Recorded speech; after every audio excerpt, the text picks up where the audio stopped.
नमस्कार, स्वदेश न्यूज़ के खास प्रोग्राम जनता मांगे जवाब में आपका स्वागत है। आपके साथ मैं हूं एसपी त्रिपाठी। जनता मांगे जवाब में आज बात जेल और जमानत की, सत्यमेव जयते की और डरो मत जैसे पोस्टर की, मित्रकाल और लोकतंत्र की। बात सूरत के सेशन कोर्ट में राहुल गांधी के मामले में हुई सुनवाई की और मानहानि के मकड़जाल की। जी हाँ, राहुल गांधी आज अपने लाव लश्कर के साथ सूरत कोर्ट पहुंचे थे, जहां सेंसस कोर्ट में दो अलग अलग मामलों में लगाई गई अर्जी पर सुनवाई हुई। एक अर्जी मानहानि केस में मिली सजा को रद्द करने की थी, तो वहीं दूसरी अर्जी में रेगुलर बेल मांगी गई थी, जिसमें कोर्ट ने राहुल गांधी को जमानत भी दे दी है और अब सुनवाई के लिए अगली तारीख 13 अप्रैल तय की गई। लेकिन राहुल के केस रद्द करने की अर्जी पर सुनवाई 3 मई को होगी। कुल मिलाकर देखा जाए तो हाल फिलहाल तो राहुल को राहत मिल गई है, लेकिन अब आगे क्या होगा यह तो वक्त ही बताएगा। आपको बता दें कि 23 मार्च को मानहानि केस में राहुल गांधी को सूरत की सेशन कोर्ट ने 2 साल की सजा सुनाई थी। सजा का ऐलान होने के कुछ देर बाद ही उन्हें 30 दिन की जमानत भी मिल गई थी। उधर सजा सुनाए जाने के अगले ही दिन लोकसभा से राहुल गांधी की सदस्यता रद्द कर दी गई, बंगला खाली करने का नोटिस भी दे दिया गया। अब इतना सब कुछ होने के बाद कांग्रेस कहां शांत बैठने वाली थी। कांग्रेस ने उग्र तेवर भी दिखाए। पहले देश भर में धरना प्रदर्शन किया, गांधी प्रतिमा के सामने संकल्प सत्याग्रह किया, काले कपड़े पहनकर संसद पहुंचे और विरोध दर्ज कराया। देश भर में कांग्रेस नेताओं ने प्रेस कॉन्फ्रेंस भी की। इसके अलावा और भी तमाम विरोध प्रदर्शन लगातार जारी है। अब राहुल गांधी पर मानहानि के मामले का ये कोई पहला और आखिरी केस नहीं है। आखिर हम इसलिए कह रहे हैं कि क्योंकि हाल ही में राहुल पर आरएसएस नेताओं ने हरिद्वार में मानहानि का केस दर्ज कराया है। इसके अलावा 2014 में राहुल गांधी ने संघ पर महात्मा गांधी की हत्या का आरोप लगाया था, जिसे लेकर एक केस महाराष्ट्र के भिवंडी कोर्ट में चल रहा है। 2016 में राहुल गांधी के खिलाफ असम के गुवाहाटी में मानहानि का केस दर्ज किया गया था। ये मामला भी कोर्ट में पेंडिंग है। 2018 में झारखंड की राजधानी रांची में एक और केस दर्ज किया गया। ये केस रांची की सब डिविजनल जुडिशियल मजिस्ट्रेट की कोर्ट में है। 2018 में ही राहुल गांधी पर महाराष्ट्र में एक और मानहानि का केस दर्ज हुआ। इसके अलावा राफेल फाइटर जेट सौदा मामले में गुड़गांव की एक कोर्ट में राहुल के खिलाफ मानहानि का केस किया गया। 2019 में ही जबलपुर में तत्कालीन भाजपा अध्यक्ष अमित शाह पर हत्या का आरोप लगाया था। इसको लेकर राहुल के खिलाफ अहमदाबाद कोर्ट में मानहानि का केस दर्ज कराया गया। तो वहीं हाल ही में राहुल ने कहा कि सावरकर ने आज़ादी से पहले अंग्रेजों से माफीनामे पर हस्ताक्षर किया। इस मामले में भी सावरकर के पोते विनायक सावरकर ने मुंबई में शिकायत दर्ज कराई है। अब इस सब के बाद सबसे बड़ा सवाल यही है कि क्या राहुल गांधी मानहानि के इस मकड़ जाल से निकल पाएंगे, और यदि निकल पाएंगे तो कैसे और कब तक। जनता मांगे जवाब में आज इसी मुद्दे पर चर्चा करेंगे, मानहानि का मकड़ जाल।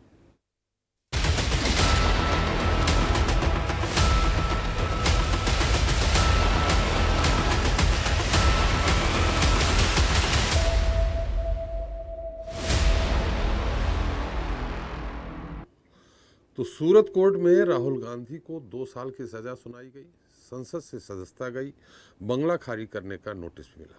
अब 11 दिन बाद राहुल गांधी को सूरत की ही सेशन कोर्ट से जमानत मिल गई। साथ ही राहुल को जो 2 साल की सजा सुनाई गई थी, उसी सजा के खिलाफ याचिका पर 13 अप्रैल को अगली सुनवाई होगी। हालांकि अदालत ने अभी दोष सिद्ध पर कोई अंतरिम रोक नहीं लगाई है। आज सूरत कोर्ट में सुनवाई के दौरान राहुल गांधी के साथ कांग्रेस ने अपना दमखम दिखाया। इसके लिए पार्टी के बड़े नेताओं के साथ दूसरे राज्यों के नेता कार्यकर्ता भी सूरत पहुंचे। इस बार कांग्रेस ने भी सूरत कोर्ट में सुनवाई के मुद्दे को इवेंट्स की तरह बनाया। कोर्ट में अपील और सुनवाई करने के लिए राहुल गांधी के साथ बहन प्रियंका गांधी भी सूरत पहुंची। इसके अलावा राजस्थान, छत्तीसगढ़ और हिमाचल प्रदेश के मुख्यमंत्री भी साथ नजर आए। सूरत कोर्ट से राहत मिलने के बाद कांग्रेस नेता राहुल गांधी ने ट्विटर के जरिए प्रधानमंत्री नरेंद्र मोदी पर निशाना साधा। उन्होंने लिखा कि ये मित्रकाल के विरुद्ध लोकतंत्र को बचाने की लड़ाई है। राहुल ने लिखा कि इस संघर्ष में सत्य मेरा अस्त्र है और सत्य ही मेरा आसरा। इससे पहले मानहानि के मामले में कांग्रेस नेता राहुल गांधी की सजा को चुनौती देने वाले मामले की अगली सुनवाई 3 मई को सूरत की अदालत में होगी। कोर्ट ने संबंधित पक्ष से 10 अप्रैल तक जवाब दाखिल करने को कहा है। सूरत सत्र न्यायालय ने मामले में सुनवाई की अगली तारीख 13 अप्रैल तय की है। इसी दिन तक के लिए राहुल गांधी को जमानत भी दे दी गई। लेकिन सवाल यही है कि क्या राहुल गांधी मानहानि के इस मकर जाल से निकल पाएंगे, क्योंकि एक नहीं, दो नहीं, बल्कि 1 दर्जन भर मानहानि के केस हैं जिन पर राहुल में गांधी फंसे हुए हैं। सवाल ये भी है कि क्या राहुल गांधी मानहानि के इन मामलों से और मजबूत होंगे या फिर उनकी छवि पर भट्टा लगेगा। और सवाल ये भी है कि मानहानि का मुद्दा लेकर क्या कांग्रेस 2024 के महारण की तैयारी में है। इन्हीं तमाम सवालों के जवाब तलाशेंगे आज के जनता के जवाब में, मानहानि के मकर जाल।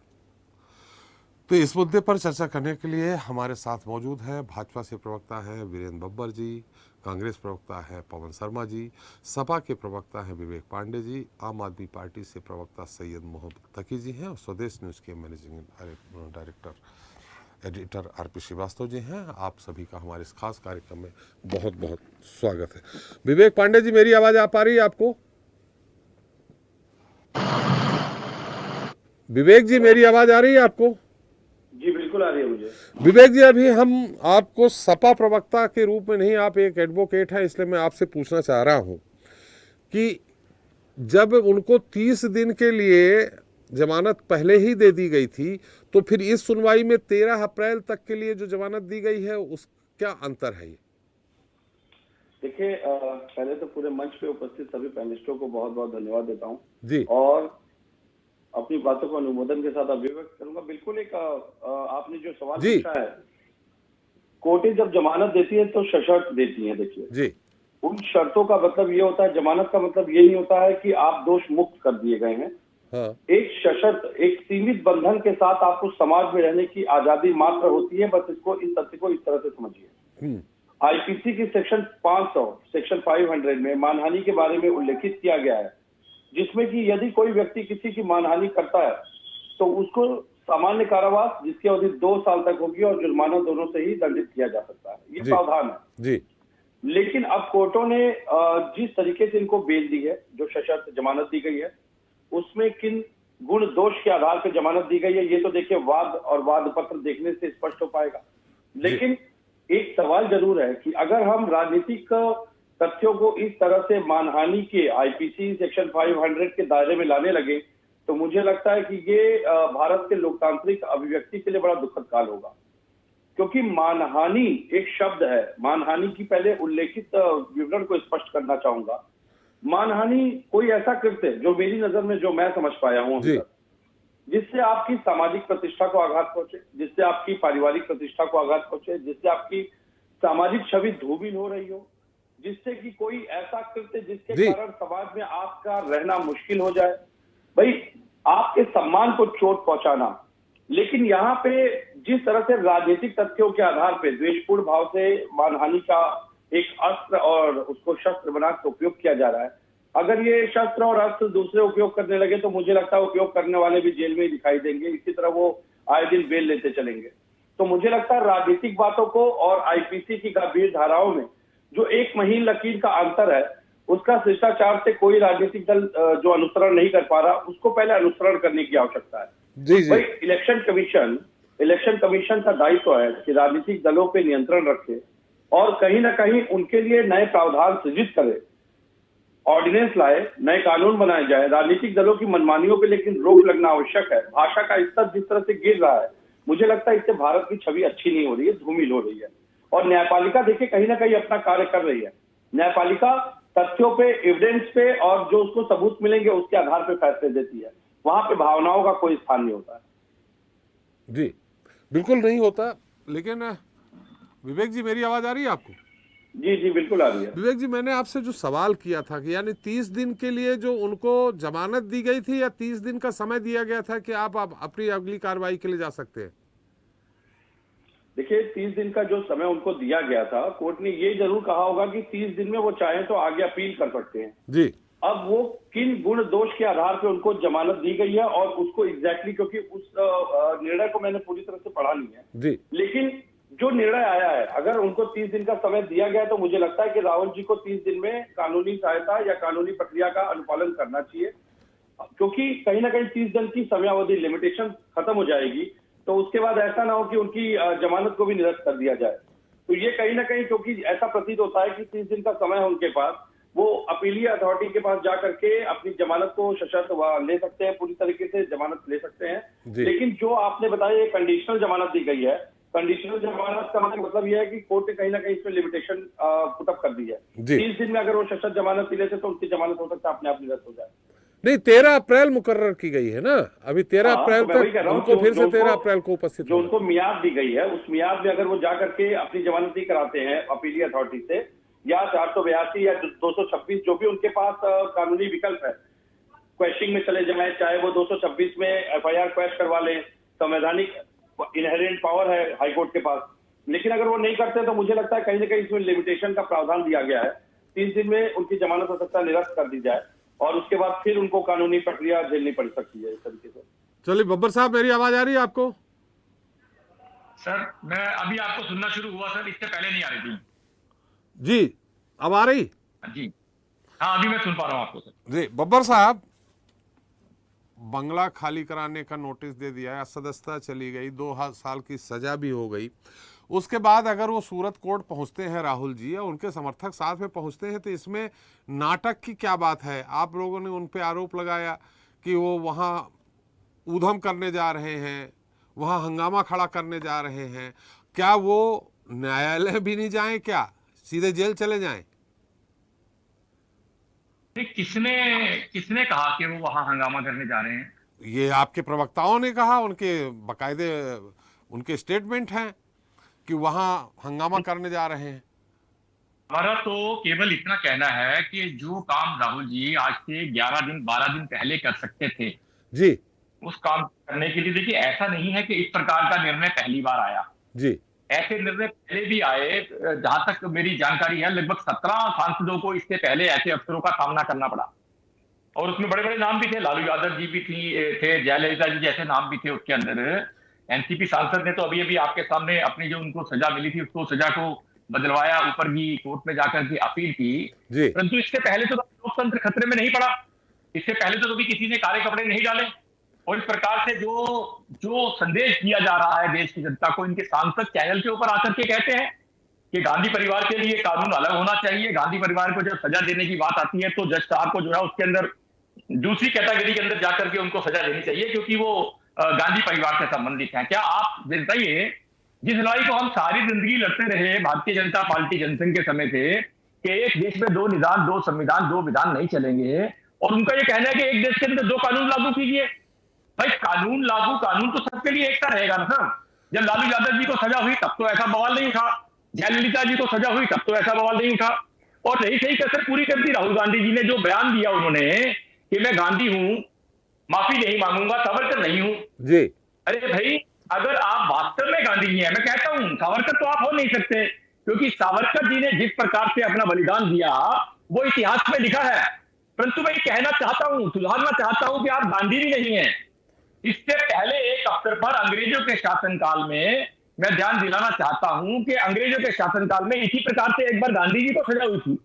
तो कोर्ट के अंदर जब गांधी जी से कहा गया कि आप चाहे तो बेल ले लें, आप चाहे तो जुर्माना भर दें, तो गांधी जी ने कहा ना बेल लूंगा ना जुर्माना भरूंगा, आप मुझे भेजिए जेल।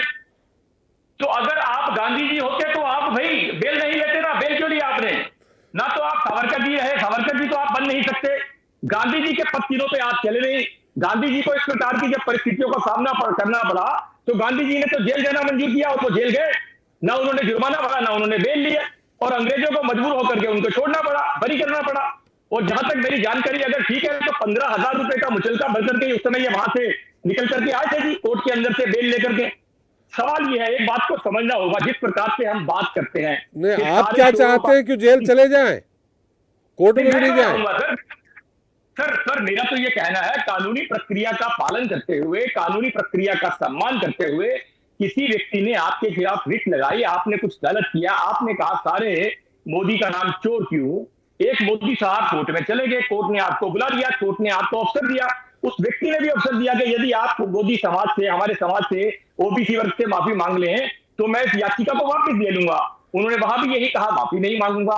अब कानून के अनुसार अगर उनको सजा हुई तो उनका जो नेक्स्ट स्टेप होना चाहिए कानून के अनुसार, उनको अगली अदालत में जाना चाहिए था, बेल के लिए अप्लाई करना चाहिए था। सर हम क्यों कहें कि वो जेल जाएं जब तक कानून की उन्होंने कर प्रक्रिया के दिया, अंदर अप्लाई भी कर दिया, 13 अप्रैल तक जमानत भी हो गई। तो दोष मुक्त होने के लिए उन्होंने 3 मई को उनको फिर से तारीख मिल गई है।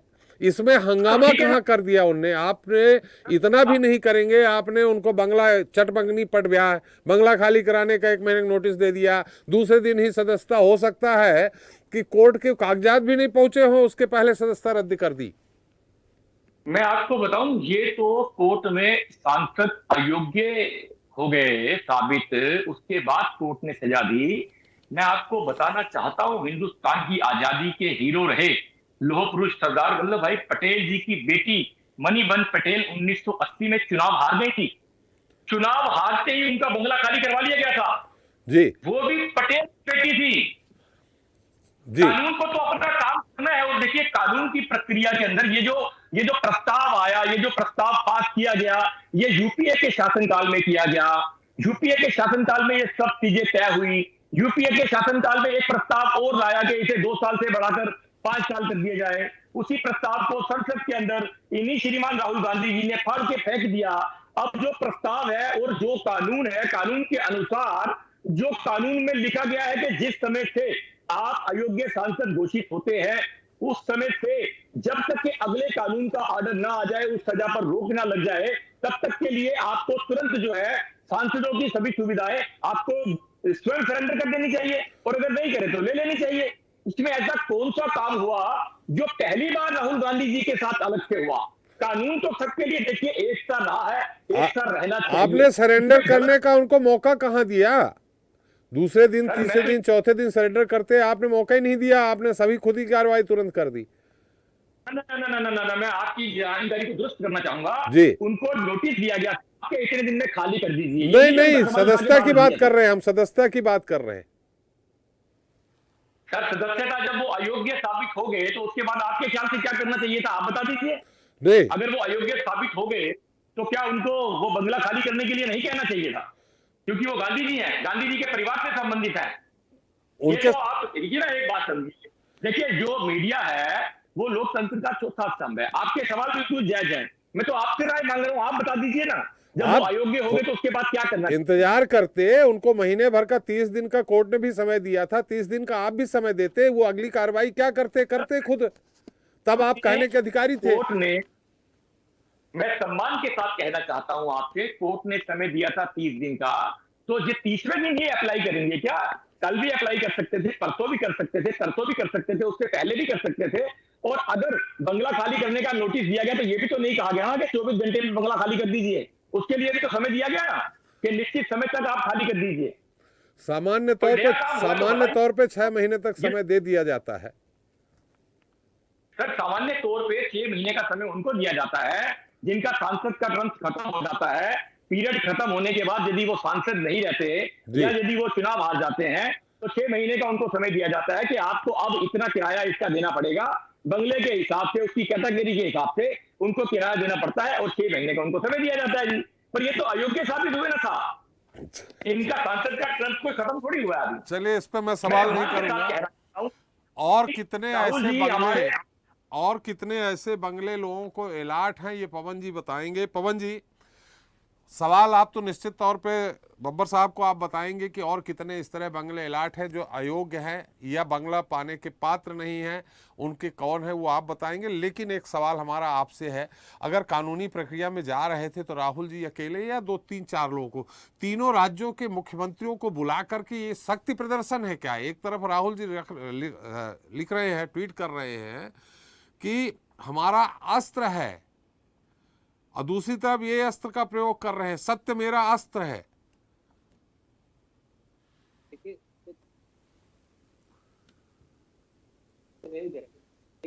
देखिए, आपकी आवाज कट कट के आ रही है पवन जी। मेरी आवाज? हाँ, बहुत धीमी आ रही है अभी? हाँ, अब आ रही है, अब आ रही है। मैंने कहा सत्यमेव जयते जो है सत्य की विजय के लिए प्रतीक होता है, और वो 2014 के बाद में शायद उसका अर्थ बदलने की कोशिश कर रहे हैं भाजपाई।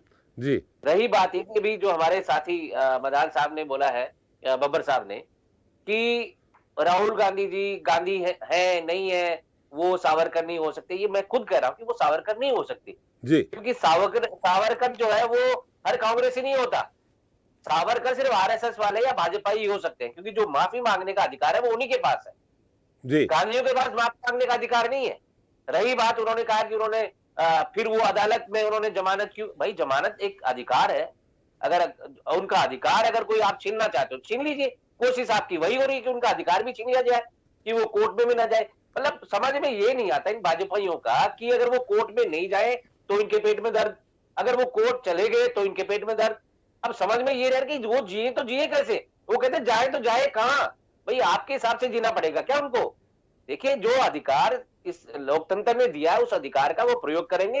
रही बात है वो करेंगे। आज 10-11 दिन बाद में क्यों आए भाई, जब 30 दिन का समय दिया गया था तो इसका मतलब ये नहीं कि वो हाथों हाथ चले जाए। भाई पूरी अपनी तैयारी के साथ जाएंगे, अपने वकीलों से बात करेंगे, उनके केस की पूरी स्टडी करेंगे। एक जो केस था नहीं उसको बना के एक फेक, मैं कह रहा हूं, एक एप्लीकेशन लगाएगी जो मोदी, सो कॉल्ड मोदी जो कह रहे थे कि ये ओबीसी वाले मोदी, ये ओबीसी वाले मोदी नहीं है। अभी इन्होंने खुद कहा हमारे ओबीसी समुदाय को उन्होंने गाली दी। अरे भैया वो मोदी जी है, वो कोई किसी ओबीसी या किसी कास्टिज्म के नाम पे नहीं किया। उन्होंने जो चोर मोदी है उनका नाम लिया था। और वो तो बार बार बोलते हैं कि भाई उन्होंने जो चोर है उनका, वो जो चोर है उनमें उन्होंने नाम लिखा है। फिर ये नीरव मोदी, ये ललित मोदी, ये नरेंद्र मोदी, इनके आगे मोदी क्यों है, सरनेम मोदी ही क्यों है। तो उन्होंने किसी मोदी समाज को या किसी को गाली नहीं दी, ना उनके बारे में बताया। उन्होंने तो उन चोर मोदियों के बारे में बताया जो ललित मोदी, नीरव मोदी, नरेंद्र मोदी। तो आप बता दिए उनका, अगर उन्होंने कोई केस किया हो तो। उन्होंने ये कहा था कि मोदी सरनेम वाले ही चोर क्यों होते हैं। ये नहीं, आप अगर पूरा अगर बयान पढ़ेंगे तो ये मोदी सरनेम वाले उन्होंने बोला था। अगर ये मोदी सरनेम, और साथ में उन्होंने नाम तीनों को गिराए, ललित मोदी, नीरव मोदी, नरेंद्र मोदी, ना कि पूरे उन्होंने बोला था। और हो सकता कुछ और भी मोदी निकल जाए।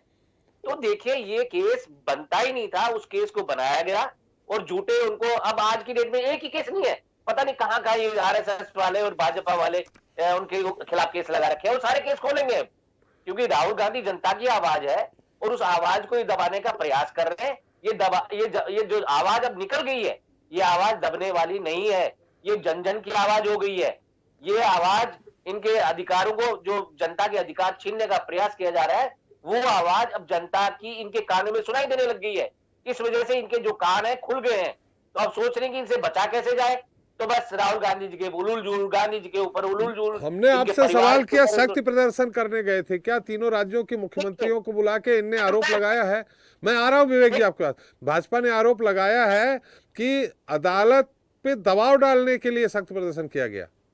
हो सकता है भाजपा ही दबाव डालते हो, तब इनको पता होगा ऐसे जी। हो सकता है भाजपा ही ऐसे दबाव डालने का कार्यक्रम करते हो, तो शायद इसी वजह से कार्यक्रम चलता होगा इनका। हमारा ऐसा कोई कार्यक्रम नहीं है। अगर कोई परिवार का मुखिया अगर किसी मुसीबत में है, अगर कहीं जा रहा है, तो मैं कह रहा हूं अगर मेरे परिवार में भी कुछ ऐसा होता है तो परिवार के लोग साथ में जाते हैं।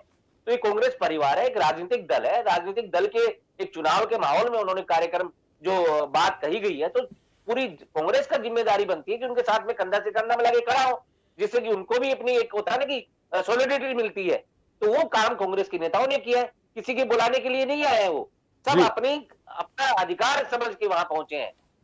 जी चलिए, आप उत्तर हम चाह रहे थे कि दे देते कि कितने बंगले और ऐसे अवैध रूप से लोग रह रहे हैं। मैं वो उस पे आ रहा था, लेकिन आपने जब बीच में बोली। देखिए आज की तारीख में लाल कृष्ण आडवाणी जी को शायद मेरे हिसाब से कितने साल हो गए सांसदी गए हुए। मुरली मनोहर जोशी जी को भी शायद कितने टाइम हो गए जी। तो उनका तो क्या नहीं हुआ अभी तक, उनके बंगले तो वैसे के वैसे हैं। लेकिन राहुल गांधी का बंगला इनको खाली ही चाहिए जी। तो ये तो दोगलापन है ना। अगर आपको कानून सबके लिए बराबर है, राहुल गांधी ने सीधा बोल दिया मैं 27 से पहले बंगला खाली कर दूंगा। तो आप कहीं और भी निगाह डालिए। मैंने तो अभी 2-3 नाम आए हैं, और भी आप देख लीजिए, बहुत सारे होंगे। अच्छा, दूसरी बात ये कहते हैं कि तत्पर कार्यवाही। एक जो सांसद, जो लक्षद्वीप के सांसद थे, उनका संसदी जो है रद्द कर दी गई थी और वो कोर्ट में जाके उसके ऊपर स्टे ले आए। उस स्टे के बारे में वो बार बार हमारे अध्यक्ष महोदय को, लोकसभा अध्यक्ष महोदय को लिख रहे हैं कि भाई मेरा कोर्ट का आदेश आ गया, मेरी सांसदी बहाल कर दीजिए। लेकिन संसद जो लोकसभा अध्यक्ष महोदय है, वो क्योंकि उनके पीछे तो दबाव पड़ा हुआ, तो वो कुछ करने को तैयार नहीं होते। जो आज की तारीख में किसी तो उनका तो हाथ चलाया जाता है, वो खुद तो चलते नहीं है। तो वही काम उन्होंने, जब जैसे ही वो सुप्रीम कोर्ट पहुंचते, इमीडिएटली उनका एक ऑर्डर रिलीज कर देते। भाई वो 1 महीने से चक्कर काट रहे थे, तब तो कुछ नहीं हुआ। लेकिन राहुल गांधी जी का सदस्यता उनको ऑर्डर मिला ही नहीं है, उसका पूरा प्रोसीजर फॉलो ही नहीं हुआ है। ना राष्ट्रपति जी के पास गया, ना चुनाव आयोग के पास कोई मैसेज गया, आपने इमीडिएटली जो है उनका सदस्यता रद्द कर दी। तो ये तो जो है सांसद जो जनता है वो देख रही है, और किस हिसाब से जनता जवाब देगी इनको आने वाला वक्त बताएगा। चलिए विवेक जी, आ रहा हूं मैं आपके पास, एक बार तकी साहब के पास चलते। तकी साहब, आप इसमें पूरे राहुल जी के साथ हैं या नहीं? जबकि मनीष सिसोदिया जी जब जेल गए थे तो उसका स्वागत किया था संदीप दीक्षित जी ने, पूर्व सांसद कांग्रेस के। देखिए, उस सब बातों से हमको फर्क नहीं पड़ता। जी। आम आदमी पार्टी का अपना चरित्र है, अपना किरदार है, और हम दूसरों के बिहेवियर से, दूसरों के चरित्र से, किरदार से इंफ्लुएंस नहीं होते। आम आदमी पार्टी कोई भी गैर संवैधानिक कार्य हो रहा है जो संविधान के हिसाब से सही नहीं है, उसके हमेशा खिलाफ आवाज उठाती रहेगी, चाहे वो कार्य बीजेपी करे, चाहे वो कांग्रेस करे। हम हमेशा संविधान के साथ खड़े हैं, लोगों की आवाज के साथ खड़े हैं, देश की जनता के साथ खड़े हैं। और जो भी इस तरह की दमनकारी नीतियां हो रही है, विपक्ष की आवाज को दबाने का कार्य हो रहा है, उसका हम भरपूर विरोध करते हैं और डंके की चोट पे विरोध करते हैं। हम नहीं देखते कि हमारे साथ कौन खड़ा है, हमारे पीछे कौन खड़ा, तो हमारे अगेंस्ट हो गया। इन सब बातों से हमको जरा, मतलब आप राहुल गांधी जी के साथ हैं? हम लोकतंत्र के साथ हैं, संविधान के साथ हैं। हम लोगों के, इसमें लोकतंत्र कहाँ खतरे में पड़ रहा है? सजा तो न्यायालय ने दी है, तो आपका कहने का मतलब न्यायालय भी लोकतंत्र के साथ नहीं है? ये न्यायालय ने सजा दी थी, लेकिन न्यायालय ने 1 महीने का टाइम भी दिया था। दूसरी बार न्यायालय ने सजा 1 महीने का टाइम दिया, इतनी जल्दी कार्रवाई करके उनकी संसदी क्यों छीनी गई? वो संसद रह सकते थे। इतनी जल्दी कार्रवाई के राष्ट्रपति के साइन भी नहीं लिए गए। और दूसरी बात, जिस तरह से मुकदमा चल रहा है, गुजरात में फैसले इस तरह के आ रहे हैं। आपने देखा पिछले कई सालों से लगातार इस तरह के फैसले गुजरात से आ रहे हैं। संजीव भट्ट जो IPS अफसर थे, जिन्होंने कहा था गोधरा कांड में गुजरात के दंगों में हाथ है नरेंद्र मोदी का, उनको अभी तक आजीवन कारावास हो गई, अभी तक मुकदमा रद्द नहीं हुई है। इसी तरह के राहुल गांधी के मामले में आया। अभी देखा अरविंद केजरीवाल ने जब डिग्री के बारे में पूछा तो उनके ऊपर 25,000 का जुर्माना भी गुजरात कोर्ट ने लगाया। और बिल्किस बानो के केस के अंदर जो रेपिस्ट थे, उनको माला पहनाई गई थी, उन लोगों को जो उनको छोड़ा गया और उनको माला बीजेपी ने बनाई। सारे इस तरह के फैसले जो है गुजरात कोर्ट से क्यों आ रहे हैं? ये आप लोग इस समय दीवारों में पोस्टर क्यों रोज रात में लगवा देते हैं? इसलिए लगवा देते हैं कि नगर निगम आपकी है, तो उन्हीं के कर्मचारियों से आप रात भर पोस्टर लगवा देते हैं, सुबह फिर पुलिस उखाड़ती है। देखिए, हमारे साथ बड़ी परेशानी है कि हम सबकी डिग्री असली है, और जिन लोगों की डिग्री असली होती है, जिनके पास ज्ञान असली होता है, जो चीजों को समझते हैं, उनकी डरते नहीं। क्योंकि बाबा भीमराव अम्बेडकर ने कहा था, जिसने ज्ञान चख लिया, उसने शेरनी का दूध को चख लिया। वो हमेशा गरजेगा, चिल्लाएगा और सच के साथ खड़ा होगा, सही बात निर्भीकता की तरह कहेगा। तो हम लोग को निर्भीक होकर बात कहते हैं कि हम लोग भी सबकी डिग्रियां असली है। हमारे पिताजी ने, हमारे घर वालों, आपका क्या कहने का मतलब है, किसकी डिग्री नकली है? ये तो आप सब समझते हैं डिग्री किसकी नकली है। नहीं, हम नहीं समझ पा रहे हैं, हम थोड़ा सा नहीं इतना पढ़े लिखे हैं। अरे भाई, अरविंद केजरीवाल लगातार कह रहे हैं, हमारे लोग लगातार कह रहे हैं कि नरेंद्र मोदी जी की डिग्री असली है, तो उसको आके दिखाएं, उसको प्रूव करें। गुजरात यूनिवर्सिटी के अंदर उनकी फोटो लेनी चाहिए कि वहां से एक विद्यार्थी जो है देश का प्रधानमंत्री बना, गौरव की बात है। 25,000 का जुर्माना लग गया है केजरीवाल जी पे। दिल्ली में भी होनी चाहिए, उनकी फोटो लेनी चाहिए। और जहाँ रिकॉर्ड वहाँ पुलिस बैठा दी गई है, तो क्यों नहीं बन दी? सिंपल सी बात है, डिग्री दिखाने में कितना वक्त लगता है? आप मुझसे कहिए, मैं मार्कशीट दिखा दूँ, सारी मार्कशीट दिखा दूंगा, हाई स्कूल की, इंटर की, BSc की, MBA की, LLB की, सब दिखा दूंगा मैं आपको। उसमें डरने वाली क्या बात है? जो है वो है। 2 मिनट का मामला है, क्यों प्रधानमंत्री जी ने दिखा रहे हैं? और इस पर हलफनामा, प्रधानमंत्री जी पहले कहते हैं कि वो पढ़े लिखे नहीं है, बहुत सी वीडियो उनकी वायरल हुई थी। उसके बाद कहते हैं कि वो जो है BSc किए, BA किए हुए हैं, फिर MA किए हुए हैं, वो भी इंटर पॉलिटिकल साइंस के अंदर।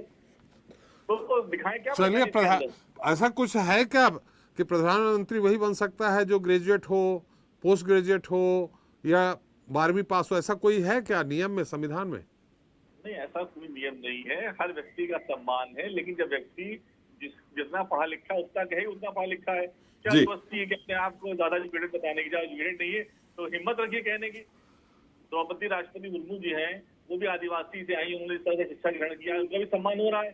उन्होंने बच्चों के लिए शिक्षा ग्रहण करके उनसे सवाल पूछा है। लेकिन इस तरह के बहुत से महापुरुष हमारे देश में हुए जिनके पास, जिन्होंने प्रकृति से लड़ा है और अच्छी बातें कही है, तो उसमें कोई हर्ज वाली बात नहीं है। लेकिन आप हलफनामा क्यों दे रहे हैं? आप क्यों बात कह रहे हैं कि मैं बीए हूँ, मैं एमए किया है मैंने, उसके बाद जब आप बयान देते हैं, बताइए इस तरह के लोग कैसे देश की समस्याओं का समाधान निकाले जाएंगे? कैसे निकाल पाएंगे जब गैस सिलेंडर 1150 रुपए का हो गया है? आज महंगाई का मुद्दा नहीं है, आज महंगाई का मुद्दा नहीं है। आप एक मिनट, मेरे 30 सेकंड पूरा कर लूंगा। जी। जनता पूछेगी गैस सिलेंडर महंगा हो रहा है, हम कैसे बनाए? तो कहेंगे नाले से गैस ले लिए, नाले से बना लीजिए। तो जनता जो है जब लोगों को चुनती है तो चाहती है कि उनकी समस्याओं का लोग सही समाधान बताएं, उनकी समस्याओं को हल बताएं। और जब तक व्यक्ति के पास सही ज्ञान नहीं होगा, डिग्री असली नहीं होगी, शिक्षित नहीं होगा, वो कैसे समस्याओं का समाधान दे पाएगा? चलिए, तो ये देश को निर्धारित करना है कि उसको पढ़ा लिखा व्यक्ति चाहे प्रधानमंत्री चाहिए, चलिए, आपकी सरकार आएगी है जब केंद्र में, तो आप ये पारित करवा दीजिएगा संविधान में, ये माने संशोधन करवा दीजिएगा कि जब तक पोस्ट ग्रेजुएट नहीं होगा प्रधानमंत्री नहीं बन पाएगा। नहीं, ऐसा देखिए, आजकल राजस्थान में भी नियम आया है कि पंचायती इलेक्शन आने वालों को कम से कम हाई स्कूल पास होना चाहिए। वहां तो आम आदमी पार्टी की सरकार नहीं थी, लेकिन वहां ऐसा हुआ। चलिए, तकी साहब विवेक जी हमारे साथ हैं। विवेक जी, समाजवादी पार्टी तो ममता बनर्जी के साथ थी, अब वो जैसा सामने आ रही बातें कि 20 पार्टियों का अभी जल्दी ही एक साथ समझौता होने वाला है, सम्मेलन होने वाला है, बातचीत होने वाली है, आप कांग्रेस के साथ हैं कि ममता जी के साथ हैं? देखिए, मैं बड़ी जिम्मेदारी के साथ आपको दो चीजें पहले कहूंगा जी। एक तो भाजपा ने जो राहुल गांधी जी के प्रकरण में स्टैंड लिया जी, वो कुछ ज्यादा हड़बड़ाहट पे ले लिया और बहुत तत्परता से राहुल जी को कार्रवाई के दायरे में लाने के कयास में खुद पप्पू बन गए भाजपा वाले। अब कैसे, ये भी बता दे रहा हूँ। आज जितनी तत्परता से इनकी सदस्यता को रद्द करने का कार्यक्रम क्रियान्वित करवाया इन लोगों ने, और ये पहले उत्साह से भरपूर और प्रेरित थे भाजपा के लोग, जो उल्लास बना रहे थे, हर्षोल्लास बना रहे थे, ये कहीं ना कहीं इनके लिए बहुत ही नकारात्मक संदेश गया। अंतर्राष्ट्रीय स्तर तक इस बात की आलोचना की जा रही है। तो सरकार ने अपनी छवि धूमिल की, पहली बात। दूसरी बात, अपरिपक्व राजनीति के साथ द्वेषपूर्ण राजनीति और मानसिकता का परिचय दिया। और तीसरी बात, राजनीतिक शिष्टाचार में मर्यादा भी एक राजनीतिक मर्यादा भी एक शब्द होता है। राहुल गांधी जी एक विपक्ष हो सकते हैं, लेकिन राहुल गांधी जी विरोधी नहीं है भाई। विपक्ष का भी एक अपना मत होता है, विपक्ष की भी अपनी एक सोच होती है। और ऐसा नहीं है कि जिस तरीके की प्रक्रिया का अनुपालन भाजपा करना चाह रही है, पूरी तरीके से सामंतवाद, और भाजपा तो अपने आप को नेपोलियन तृतीय मान के बैठ गई है। नेपोलियन तृतीय था जो बोलता था मैं ही अपना समर्थक हूं, मैं ही अपना राजा हूं, मैं ही अपनी जनता हूं, मुझे किसी की आवश्यकता नहीं है। तो जिस प्रकार की राजनीति आज ये हो रही है, कल को अगर सरकार पलटती है तो भाजपा के लोग तैयार रहे। हो सकता है कि वहां राहुल गांधी जी को तो सदस्यता उनकी कोर्ट के आदेश के अगले दिन कम से कम की गई, वहां हो सकता है कि इनके जब सरकार बदल जाए तो इनको तो वहीं से जेल भेज दिया जाए। क्या धमकी दे रहे हैं आप? धमकी दे रहे हैं क्या भाजपा वालों? नहीं, ये तो द्वेषपूर्ण राजनीति का प्रभाव दिख रहा है भाई जी। ये कौन सी राजनीति इस देश में हो रही है जिसमें कि 24 घंटे के अंदर, जो आपने बिल्कुल सत्य बात की, 24 घंटे में तो कोर्ट का ऑर्डर अपलोड नहीं होता सर। यहाँ तो सदस्यता रद्द की जा रही है, और सदस्यता रद्द करने वाला कौन है? इलेक्शन कमीशन ऑफ इंडिया जी। तो मुझे तो ये जवाब चाहिए कि इलेक्शन कमीशन ऑफ इंडिया को इतनी तत्परता की क्या आवश्यकता थी दिखाने की? भाई, इलेक्शन कमीशन ऑफ इंडिया चुनाव के समय शिकायत करने में तो कार्रवाई नहीं करता तत्परता से। पिछले निकाय चुनाव में आपको याद होगा, समाजवादी पार्टी की महिला कार्यकर्ता पदाधिकारियों की जब साड़ियों के चीरहरण किए गए सड़क पे, हमने भी शिकायत की। क्या संज्ञान लिया था इलेक्शन कमीशन ऑफ इंडिया ने? भाई, क्या कार्रवाई की गई थी? देखिए, मैं तो ये पूछ रहा हूँ नगर कि ये निगम के कौन चुनाव और राहुल गांधी के चुनाव में बहुत अंतर है। मैं बात चुनाव की नहीं है, बात यहाँ पे एक राजनीतिक मर्यादा की हो रही है जी।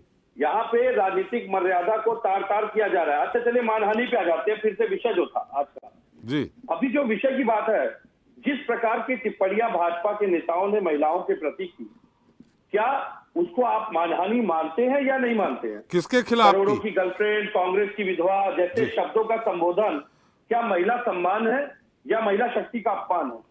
मैं तो बड़े शिष्टाचार से एक सवाल उठा रहा हूँ जी। ये राजनीतिक असंतुलित मर्यादा जो दिखाई जा रही है, इसको ये समाज किस नजर से देखेगा? आज अमेरिका तक इस सारी घटनाओं की आलोचना हो रही है, वाहवाही नहीं हो रही है सरकार की। और अगर सरकार की वाहवाही नहीं हो रही है, इसका मतलब कि भारत की राजनीतिक लोकतांत्रिक शिष्टाचार की जो गति है वो गर्त में जा रही है कहीं ना कहीं। आज मोदी सरकार सराहना के दायरे में नहीं, आलोचना के घेरे में है। चलिए, लेकिन जनता तो उनकी सराहना कर ही रही है ना लगातार। भाई, सत्ता तो अपनी सराहना करेगी, सत्ता तो अपनी सराहना करेगी। जनता बोल रहे हैं, जनता। एक सवाल जो आपने उठाया था उसका भी जवाब मैं दे दूं। आपने कहा था अभी कि भाजपा के लोग कह रहे हैं कि इस तरीके से दबाव बनाने का काम, भाई देखिए ऐसा है, राहुल गांधी भी कांग्रेस के एक बड़े नेता हैं, उनका भी, कांग्रेस का भी अपना एक जनाधार है। ये जो कांग्रेस मुक्त भारत का नारा देकर के आए थे, ये नहीं कर पाए ना।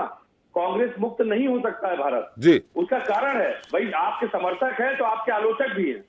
आपके अगर समर्थक है, हर राजनीतिक दल के आलोचक है तो हर राजनीतिक दल के समर्थक भी हैं। ये अपनी स्थिति खुद ही देख लें।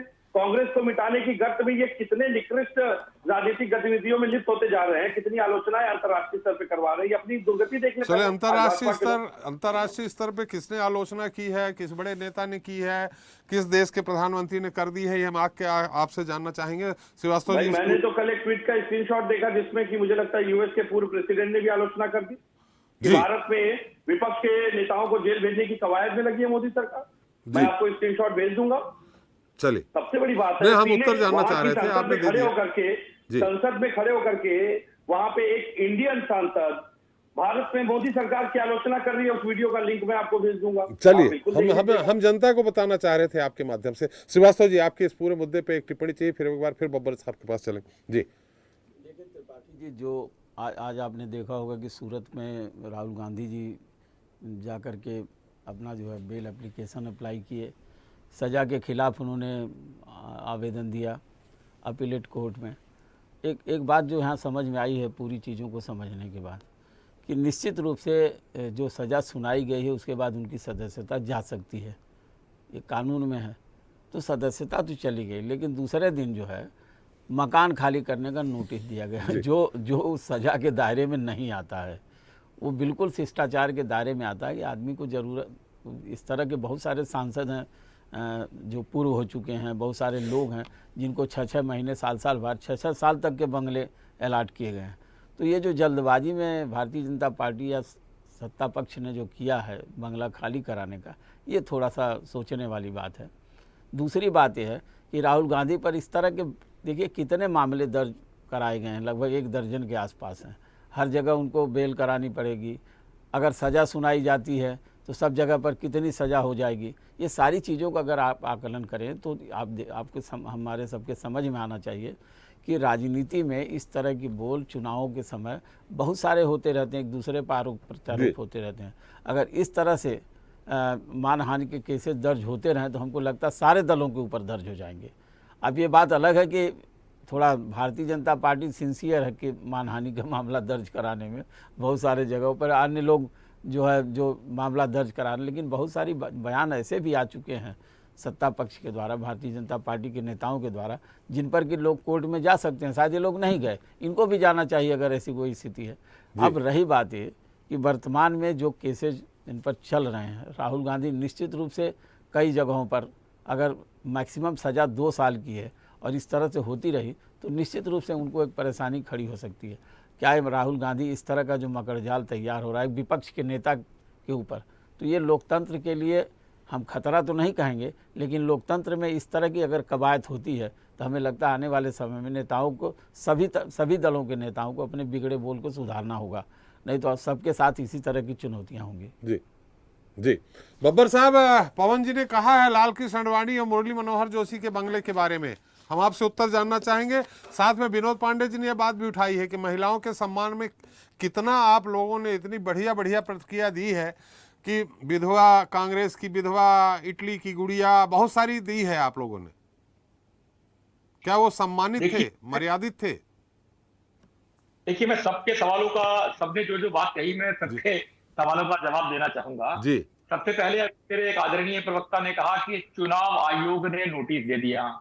पहली बात तो ये है कि संसद के अंदर जब कोई प्रस्ताव पास हो गया कि किसी व्यक्ति को अगर वो संसद सदस्य है, अगर 2 साल तक की उसकी सजा होती है तो तुरंत प्रभाव से वो अयोग्य साबित हो जाता है, सांसद रहने के लायक नहीं रहता, और तुरंत प्रभाव से उसकी जो मिलती है वो उससे वापिस ले। इसी विषय को लेकर एक सांसद की जब सदस्यता रद्द हुई, मुझे उनका नाम ध्यान नहीं आ रहा, तो वो सुप्रीम कोर्ट में गए थे। यदि मुझे 3 महीने का समय दिया जाए, तो माननीय सुप्रीम कोर्ट ने ये जजमेंट दी थी कि 3 महीने का समय किसी भी कारण से नहीं दिया जा सकता। तुरंत प्रभाव से जो प्रस्ताव लोकसभा में पास हुआ, राज्यसभा में पास हुआ, उसके ऊपर तुरंत प्रभाव से जो कार्रवाई हुई वो तय होनी चाहिए और वो तुरंत इमीडिएट प्रभाव से होनी चाहिए। तो इसके अंदर चुनाव आयोग दूसरा तीसरा चौथा ये तो कोई विषय नहीं है। अब बात करते हैं, अगर ये बार बार कह रहे हैं कि भाजपाई भाजपाई भाजपाई, साफ कानून अपना काम कर रहा है। राहुल गांधी जी ने बयान दिया। जी जी, बीच बीच में आपकी आवाज श्रीमान जी ने राहुल जी को, आपकी आवाज कट रही माननीय बीच बीच में। श्रीमान, अभी आप मेरे को सुन पा रहे हैं सर? हाँ, अभी आप सुन पा रहा हूँ। हाँ जी। तो श्रीमान जी जिनकी भावनाओं को ठेस पहुंची वो कोर्ट में गए और कोर्ट में जब पहली पेशी पर उन्होंने राहुल जी से कहा कि साहब आप हमारे समाज से माफी मांग लीजिए, मैं विड्रॉ कर लेता हूं, पर वही बात कि मैं गांधी हूं जी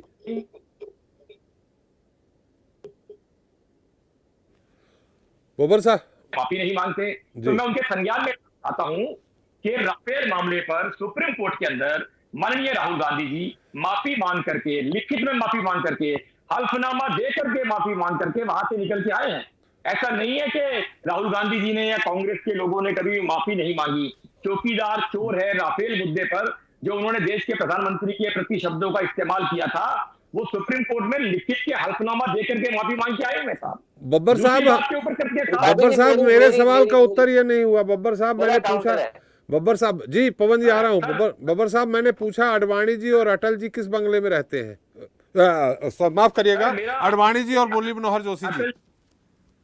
देखिए, आडवाणी जी की जब आप बात करते हैं तो पूर्व उप प्रधानमंत्री के नाते, प्रोटोकॉल के नाते वो उस बंगले के अंदर रह रहे हैं जी। और कोई भी ऐसा व्यक्ति नहीं है जो बिना प्रोटोकॉल के, चाहे वो मुरली मनोहर जोशी जी हो चाहे वो आडवाणी जी हो, वो प्रोटोकॉल के तहत ये आरटीआई लगा करके जवाब ले ले।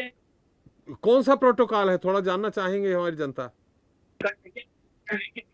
प्रधानमंत्री उप प्रधानमंत्री का क्या प्रोटोकॉल नहीं होता पूर्व प्रधानमंत्री के लिए? मुरली मनोहर जोशी जी का प्रधानमंत्री कोई प्रोटोकॉल नहीं है। बताइए, मैं सम्मान के साथ पूछना चाहता हूं, सोनिया गांधी जी के साथ जो प्रियंका गांधी जी के पास जब बंगला था, जब वो सांसद नहीं थी, उस समय वो किस अधिकार से रहती थी?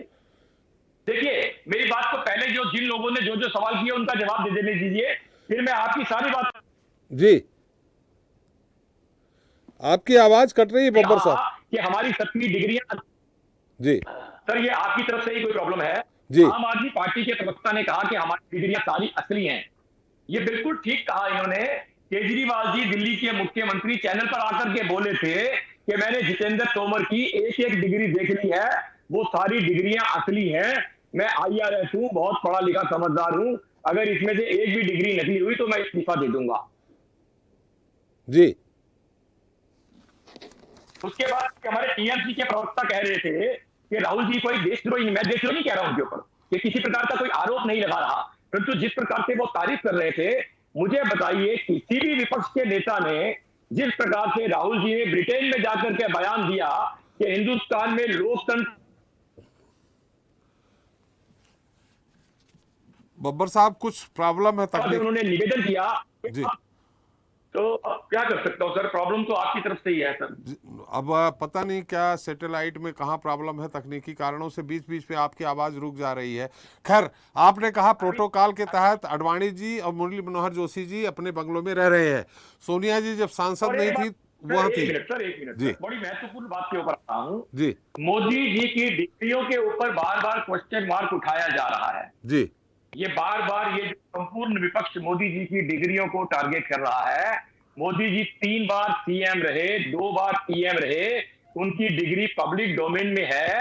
अगर इनमें से किसी को भी संदेह है तो आइए ना कोर्ट के अंदर, पब्लिक डोमेन के अंदर हमने डिग्री चेक की है ना जी, आप जाइए कोर्ट के अंदर अगर आपको डिग्री के ऊपर संदेह है तो, और कोर्ट के अंदर जाकर के अगर मान लीजिए आप ये साबित कर देते हैं कि मोदी जी की डिग्री नकली है, तो मोदी जी की भी संसद व्यवस्था चली जाएगी, प्रधानमंत्री वो बनने के काबिल नहीं रहेंगे, चुनाव लड़ने के काबिल नहीं करेंगे।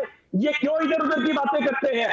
जो देश के प्रधानमंत्री की डिग्री जो पब्लिक डोमेन में है, जो 3 बार CM रह चुके, 2 बार PM रह चुके, उनकी डिग्री के ऊपर शरारतपूर्ण तरीके से जिस प्रकार से उंगली उठाई जा रही है, चलिए पूरी दुनिया कह रही है, पता नहीं क्यों। 1 मिनट सर, हाँ विवेक जी आ रहा हूँ आपके पास। विवेक जी, बब्बर साहब अपनी बात खत्म करें, बब्बर साहब अपनी बात समाप्त करें। जवाब लीजिए। मैं इनसे कहता हूँ अगर इनकी हिम्मत है तो मानहानि का दवा करें आम आदमी पार्टी के खिलाफ, केजरीवाल के खिलाफ। चलिए जवाब लीजिए भाई। मैं लिंक भेजूंगा। अरे भाई वो उनका क्या काम है हमारे देश के अंदर इंटरवेंशन करने का? आ रहे हैं आपके पास तकी साहब आ रहे हैं, विवेक जी आ रहे हैं, विवेक जी आ रहे हैं, पवन जी विवेक जी, बब्बर जी, समय बहुत हो गया, समय बहुत हो गया। मोदी जी दुनिया के सबसे लोकप्रिय नेता है। चलिए बब्बर साहब, पर जी बिंदुवार बात कर ले, पॉइंट वाइज। पवन जी कह रहे हैं बब्बर साहब कि मुरली मनोहर जोशी जी और अडवाणी जी प्रोटोकॉल के तहत रह रहे हैं। उप प्रधानमंत्री का प्रोटोकॉल हो सकता है, लेकिन कैबिनेट मिनिस्टर का भी प्रोटोकॉल है या नहीं, इसमें मुझे डाउट है। आज की डेट में तो कोई, जब सांसद तो प्रोटोकॉल जी बब्बर साहब, की लिमिट होती है। मैं बब्बर साहब को एक जवाब देना चाहूंगा, जो बार बार ये भाजपा ही बोलते हैं कि राहुल गांधी ने चौकीदार चोर है के ऊपर उन्होंने माफी मांगी। मैं आपको साफ बताना चाह रहा हूं, आपके चैनल के माध्यम से पूरे हिंदुस्तान को बताने देना चाहता हूं, राहुल गांधी जी ने सुप्रीम कोर्ट का कोर्ट करते हुए बात कही थी, जिसके ऊपर उन्होंने माफी मांगी है। जी बाकी चौकीदार है चोर है, पहले भी था आज भी है, उसके ऊपर राहुल गांधी जी ने माफी नहीं मांगी थी। जी। कोर्ट को कोर्ट करते हुए उन्होंने कोई बात कही थी, उसके ऊपर उन्होंने माफी मांगी थी। अगर कोई गलत है हल्फनामा दे करके माफी मांग के आए हैं।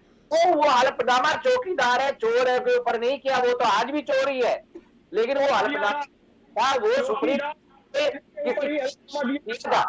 कि चौकीदार चोर है पे दिया था। चलिए आप ये उन्होंने कह दिया। पवन जी, मुरली मनोहर जोशी जी और अडवाणी जी ये प्रोटोकॉल के तहत बंगले में है। नहीं, कोई देखिए प्रोटोकॉल अभी खत्म हो चुका था, लेकिन अब तो देखो जिसकी लाठी उसकी भैंस, अब तो भाजपा की लाठी है तो उन्हीं की भैंस है, तो अब तो वो जो मन में मर्जी करेंगे वो करेंगे, चाहे किसी को भी अपने बंगले में रखे, किसी को बाहर करें, तो ये तो इनका अपना प्रोटोकॉल है। आरटीआई के तहत लगाइए ना कि किस प्रोटोकॉल के तहत है। देखिए अगर वो देखो हमारे हिसाब से वो हमारे आदरणीय पहले भी थे आज भी है। अगर उनको किसी कारणवश कोई बंगला दिया हुआ है तो हमें कोई ऐतराज नहीं है उसके ऊपर, लेकिन जब ऐतराज तब आ जाता है जब आप एक सांसद को जो 4 बार का सांसद है और उसको आप इमीडिएटली दूसरे दिन कहते हैं कि आप बंगला खाली कर दीजिए, तब मुझे इनकी मंशा पर शंका होती है। जी विवेक जी, देखिए मैं तो 2 बातें बहुत स्पष्ट करूंगा, जिसपे कि अभी भाजपा प्रवक्ता कह रहे थे, एक डिग्री की बात आई थी। जी भाई आदरणीय मोदी जी की डिग्री हो सकता है सच हो या झूठी हो, वो तो जांच का विषय है, नहीं वो कह रहे हैं कि कोर्ट में जाके चैलेंज करिए ना, गलत है। हाँ तो सुन लीजिए मेरी बात आ जाए। जी मोदी जी ने स्वयं अपने एक पूर्व इंटरव्यू में अपनी डिग्री का उल्लेख किया था।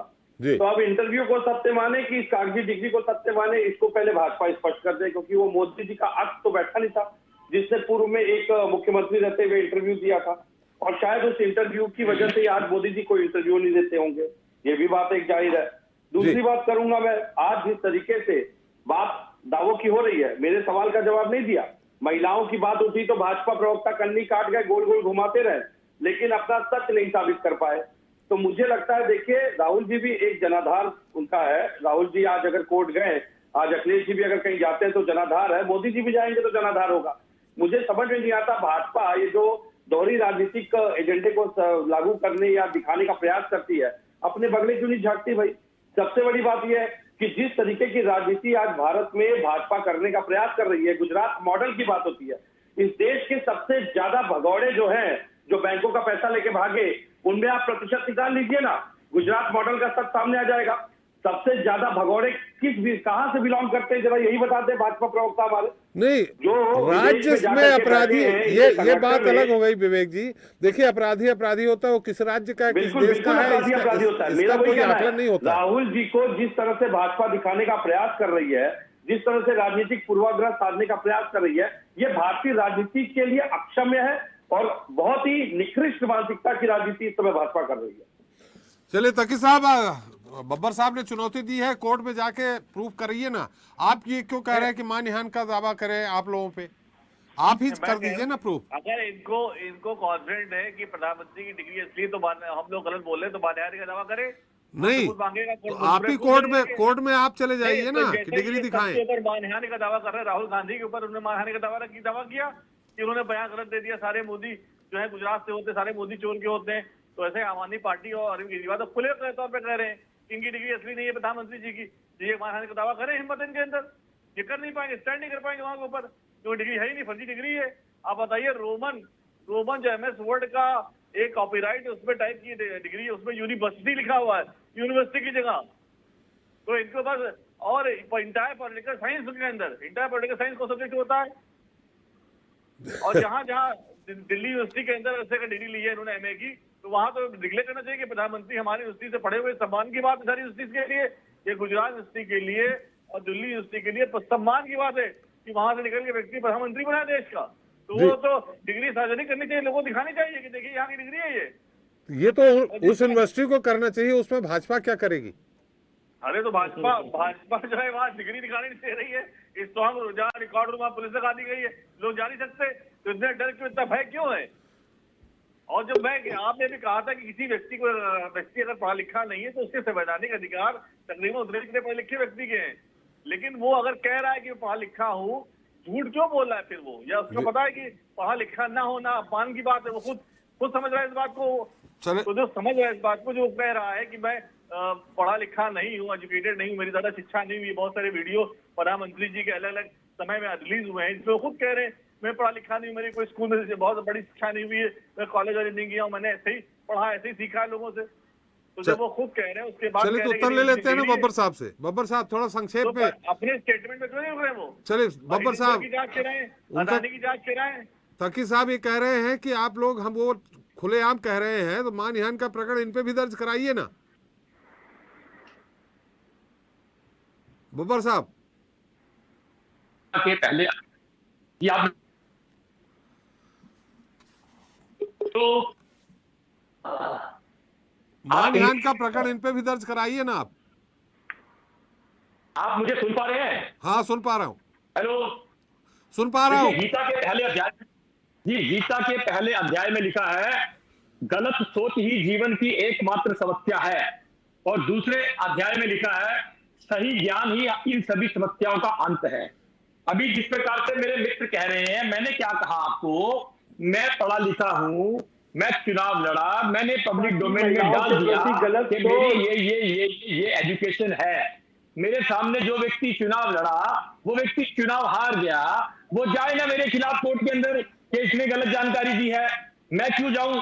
और रही बात बार बार महिलाओं के सम्मान से संबंधित अभी बात आ रही है, एक एक करके तकी साहब, विनोद जी उनकी बात उत्तर आ जाने दीजिए, जो संक्षेप में बब्बर साहब। जी संक्षेप में बोल रहा हूँ सर। भारत जोड़ो यात्रा के दौरान राहुल गांधी जी को कुछ महिलाएं मिली, उन्होंने बयान दिया, उन्होंने बताया कि हमारे साथ बलात्कार हुआ, हमारे साथ गलत काम हुआ, अत्याचार हुआ, ये उन्होंने बयान दिया सार्वजनिक रूप से। दिल्ली पुलिस उनके पास पूछने के लिए गई कि साहब उन महिलाओं के पते दे दीजिए, उनके नाम दे दीजिए, ताकि जिन लोगों ने उनके साथ गलत काम किया हम उनके खिलाफ कार्रवाई कर सके, जांच कर सके। उसको भी बात का बतंगड़ बना दिया। अरे आप ही ने कहा था कि महिलाएं आपसे मिली, दिल्ली पुलिस आपके जो सार्वजनिक बयान से आपके पास पूछने के लिए गई कि उनके नाम पते दे दीजिए, जिन लोगों ने उनके साथ गलत काम किया हम उनके खिलाफ कार्रवाई करना चाहते हैं, उसके अंदर भी बात का बतंगड़ बना दिया। देखिए क्या होता है।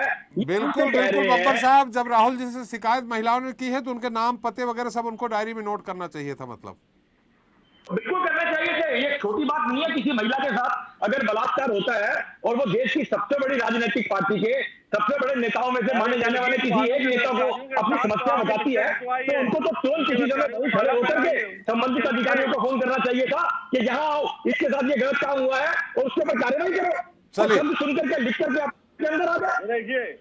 चलिए बब्बर साहब, वो दिखाई नहीं पड़ रहा था कि साहब समय हमारा समाप्त हो रहा है। श्रीवास्तव जी, ये राजनीति जिस तरह से अभी चल रही है, जो घटनाक्रम चल रहा है, इससे राहुल गांधी की छवि माने उनके साथ सिंपैथी होगी या उनके छवि में बट्टा लग रहा है आगे आने वाले समय में, और कांग्रेस की क्या स्थिति होगी? देखिए त्रिपाठी, जहाँ तक मानहानि के मामले की बात है, अगर इस तरह की कोई बात आ रही है और उनके ऊपर उनको सज़ा भी सुनाई गई है, ये सारी चीज़ें तो कोर्ट की प्रक्रिया है। मानहानि कोई इतना बड़ा वो नहीं है, अपराध नहीं है जिस पर कि इतनी बातें हो सके। जहाँ तक राहुल गांधी के साथ जिस तरह की परिस्थितियाँ निर्मित हो रही हैं और लगातार कई मामलों में वो बराबर कोर्ट में पेश होंगे, जैसे आज ही भी देखा उन्होंने काफ़ी दल बल के साथ प्रवेश वहाँ पर सूरत कोर्ट में अपना जो अपीलेट कोर्ट में जा कर के आवेदन दिया। मैं एक बात ये ज़रूर कहना चाहता हूँ कि राहुल गांधी जब से भारत जोड़ो यात्रा शुरू की है तब से लेके आज तक, और जो ये घटनाक्रम हो रहा है, राहुल गांधी की साख पर बट्टा लगने का अब तो कोई सवाल ही नहीं उठता, क्योंकि जो बट्टा लगना हो तो लग चुका है। रही बात है कि सिंपैथी की, तो निश्चित रूप से कुछ लोगों में सिंपैथी ज़रूर उनके प्रति और बढ़ेगी, और ये आने वाले समय में मुझे लगता है कि भारतीय जनता पार्टी जिस तरह से, केवल एक ही मामला है जिसमें जैसे मान लीजिए कोई भी कार्रवाई, अभी आपने बंगले की बात किया, बंगले में वो प्रोटोकॉल के तहत भले उनको बंगला इतने सालों से मिला हुआ, लेकिन एक सांसद, 4 बार के सांसद को इतना जल्दी खाली कर दो, हट जाओ, तो इसका सिंपैथी जरूर राहुल गांधी को मिलेगा कि इतनी जल्दबाजी क्यों है। हमारा समय भी समाप्त हो गया। बहुत बहुत धन्यवाद बब्बर साहब आपका, पवन जी आपका, विवेक जी आपका, तकी साहब आपका और श्रीवास्तव जी आपका हमारे साथ चर्चा में शरीक होने के लिए और अपना अमूल्य समय देने के लिए। तो जनता मांगे जवाब में आज हमने बात की मानहान के मकड़जाल की। अब मानहान के मकड़जाल से राहुल निकलेंगे या उसमें और उलझेंगे, ये तो आने वाला वक्त ही बताएगा। लेकिन राहुल के आज के इस पूरे एपिसोड के दौरान 2 बातें सामने आई, एक तो कानूनी पहलू और दूसरा सियासी घटनाक्रम, या यूं कहें कि कांग्रेस का शक्ति प्रदर्शन। लेकिन अब इंतजार 13 अप्रैल और 3 मई का है। उस दिन क्या होगा, क्या राहुल जेल जाएंगे या फिर कानून लड़ाई के साथ सियासी रणभूमि में भी राहुल और ज़्यादा मजबूती से निखरेंगे। जनता मांगे जवाब मिलता है। नमस्कार।